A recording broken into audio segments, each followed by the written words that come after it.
Concernant cette baisse du fonds du 1%, à ça plusieurs explications, plusieurs facteurs.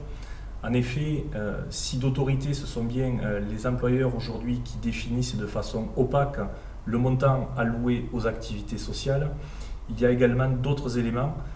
La faible consommation aujourd'hui d'énergie en France, liée notamment à la filialisation, liée aujourd'hui à un contexte économique compliqué qui astreint l'ensemble des familles, des usagers consommant de l'électricité ou du gaz pour des raisons économiques, à baisser leur consommation, donc moins de ventes aujourd'hui d'électricité et de gaz, environ 6% sur l'année 2014.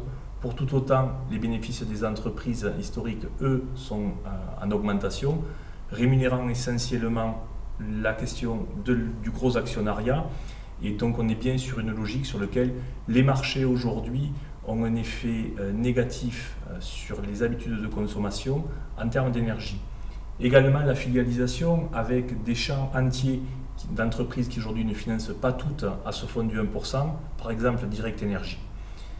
Depuis des années, des fédérations syndicales demandent aux employeurs aux tutelles et ont recours au niveau des ministères pour demander à avoir une transparence sur ce calcul de l'assiette afin d'avoir aujourd'hui un calcul réel de cette dotation au fonds du 1%.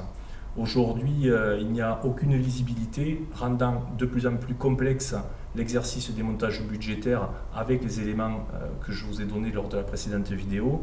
En effet, construire des activités sans être sûr d'un budget amène les organismes à de grandes difficultés et amène un exercice assez complexe qui équivaut à faire une préparation budgétaire, travailler avec des réseaux de partenaires qui prendre des engagements avec eux et derrière ne pas avoir l'assurance d'avoir l'ensemble de la dotation. C'est bien dans le cas de figure dans lequel nous sommes pour cette année.